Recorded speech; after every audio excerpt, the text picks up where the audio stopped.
নেহারু রান্না করেছিলাম, এই যে কিছুটা এখনো রয়ে আছে।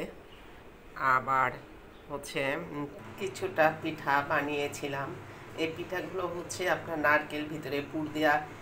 তো আপনাদের সবাই আসলে নারকেলের পুর দিয়ে পিঠা বানাতে পারে, তাই রেসিপিটা আপনাদেরকে দেখাইনি। এবার আমি তিল দিয়ে করে আপনাদেরকে দেখাবো পুরোটাই। এই যে দেখেন, এখানে আমি ভাজছিলাম, এই যে অনেকেই ভাজলে আমি ভেজেছি, এই জন্য ভাজার কালারটা এরকম হলো। কাঠ দিয়ে যেটা আমি গরম পানিতে ধুয়ে কম্বো প্যাকেজ থেকে নিয়ে ওগুলো বানালাম।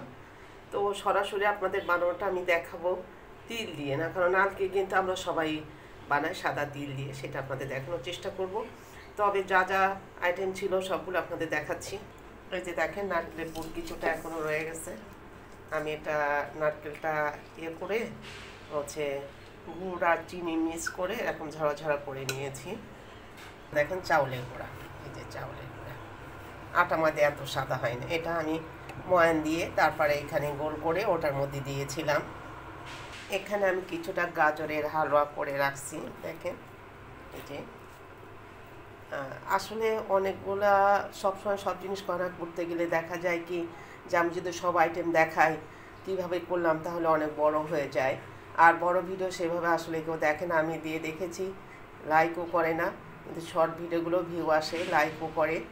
তো যাই হোক, এইভাবেই যখন আমি আমার আরও বেশি পরিচিত হব তখন বড় বড় সব কিছুই দেখাবো। আর রান্নার আইটেম আসলে এক একজনের কাছে এক এক রকম।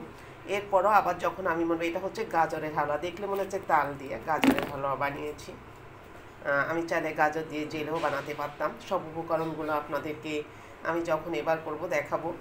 এই যে তন্দুর আমি নিজে বানিয়েছিলাম, দেখেন কত সুন্দর ক্রিস্পি হয়েছে। এই যে হচ্ছে নেহারু দিয়ে খাওয়ার, এই যে নেহারুর ঝোলটা নেওয়া হয়েছিল, এই যে দেখেন নেহারের ঝোল। এই যে এখন এখানে একটু জমে গেছে, ফ্রিজে রাখা হয়েছিল বিশেষ করে ঝোলটা, আর কিছুটা এখানে নিয়ে খাওয়া হয়েছে। আর ওটা আপনাদেরকে এবার দিয়ে সব কিছু আইটেম নিয়ে আপনাদেরকে দেখাবো। বাঙালি খাবার কখনোই ভুলি না। এই যে আমার ক্ষেতের থেকে আমার দেখেন, এই যে লাউ শাক কাটলাম, চলে লাউ গাছটা আপনাদেরকে দেখাই। খুব ছোট এবং সামান্য, তারপরেও আজকে লাউয়ের পাতার ভর্তা খেতে মন চাইছে, তো আমি কাটছি। আমি দিয়েছি এই যে দেখেন কালো এই যে প্যাকেটে, পাশে আমার হচ্ছে ওই যে ডাঁটা শাক আছে। ডাঁটা শাকটা দেখেন, ওই যে আমার পটগুলা আমি এরকম দেওয়ার চেষ্টা করেছি। একটা লাউ গাছ থেকে আমার পুরুষ ফুল ফুটেছে, মানে ছেলে ফুল, কিন্তু এখনো মেয়ে ফুল আসে নাই। পাশে পুঁই শাক গাছ, কিছু পুঁই শাকটাও কেটে দেখতে পাচ্ছেন, পুঁই শাকের বিচি হচ্ছে। এইগুলো আজকে আমার ডাল দিয়ে পেঁয়াজ রসুন আর চাপা শুটকি রসুন, এই যে লাউয়ের পাতা, এটা দিয়ে আমি ভর্তা বানাবো। পরবর্তীতে ভর্তাটা কীভাবে করলাম আপনাদের সাথে শেয়ার করে, এখন উপকরণগুলো দেখালাম। আমি লাউ পাতাগুলো কাটছি, দেখেন এগুলো ভর্তা করব, তাই এইভাবে কেটে নিচ্ছি। আসলে লাউয়ের পাতার ভর্তা খেতে আমার মন চাইছে। ছোট্ট গাছ থেকে কাটলাম, কেনাটায় অতটা হয়তো বা আমি ভালো পাতা পাবো না, একদম ফ্রেশ কচি পাতা, কোনো কিছুই বাদ যায়নি, এতগুলোই হলো, এতেই আমি সন্তুষ্ট। পুরোটা আপনাদের দেখাচ্ছি। পেঁয়াজ, চাপা শুটকি, রসুন, শুকনা মরিচ, কাঁচা মরিচ আর লেবু, এইগুলা দিয়ে আমার লাউয়ের পাতাটা মজাদার ভর্তা বানাবো। চাপা শুটকি